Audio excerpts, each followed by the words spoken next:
आप अपन अपन स्थान में बैठ जाओ और हमारे बैठ के ही हमारे अपन मायकर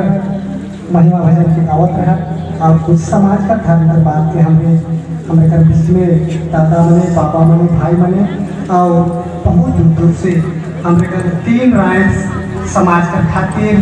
समय में बोला धर्म कर प्रचार करे वाला बहन बना है दीदी बना है वो मन से ध्यान में मन का सुंदर आशीर्वाद करके सुना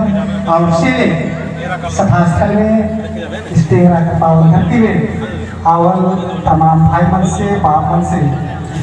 दीदी मन से छुआ पिताओं से निवेदन है कि सब अपन अपन जगह बनाएंगे अपन स्थान में सुरक्षित बैठ जाए। धन्यवाद।